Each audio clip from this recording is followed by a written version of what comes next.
Hello, welcome to Science Chomp. Today we're going to be looking at endothermic and exothermic reactions.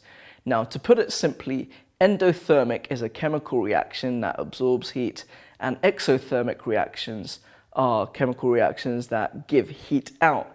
So if you were to touch them, an endothermic reaction would be cold because it would suck the heat out of your hand, and an exothermic reaction would feel hot because it's giving out heat.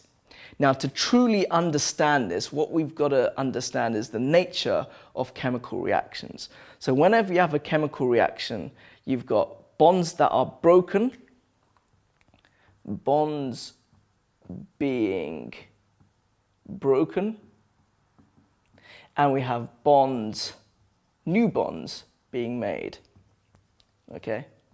And we've got to figure out what happens here. Now, whenever you're breaking anything, for example, this plastic knife, it requires energy, okay? And that part of a reaction, whenever the bonds are being broken, it requires quite a lot of energy, okay? Without those bonds being broken, a chemical reaction cannot begin, and that energy we call the activation energy. And then when bonds are being made, basically, let's just say you've got A here and B here, and you smack it together, that noise that you hear is basically energy being given off. So whenever you're making a bond, energy is released. So this one takes up energy, and this one releases energy. All right, let's have a look in a little bit more detail at what it all means. So first of all, let's have a look at endothermic reactions. So here we have the endothermic reaction graph. You start off here with the reactants. So this measures actually the potential energy of the reactants themselves. And to break the bonds, it requires energy. So the energy goes up here. Without this, the reaction cannot take place. And then once the bonds are broken, new bonds are being made, and this releases energy, so the energy comes back out. And because this line, the energy of the products, is higher than this line, overall what's happened is it's used up more energy than it has released. So the overall effect is that energy is absorbed, and we say that endothermic reactions absorb thermal energy. That's basically heat energy.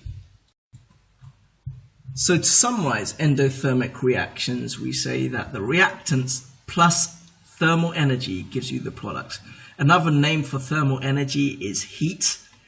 And examples of this type of reaction include dissolving salt in water, melting ice, and evaporating water. Here we have the exothermic reaction. So exactly the same shape. You've got the energy of the reactants here. You've got to break all of the bonds at first. This uses up energy, but then the energy that it releases when it's making new bonds is bigger than the amount of energy that it absorbs at the beginning. So the overall effect is that energy is released. We say that exothermic reactions release thermal energy. In other words, they release heat. So to summarize exothermic reactions, we say that the reactants turn into products plus thermal energy being heat, and examples of such reactions include combustion and acid plus alkali reactions.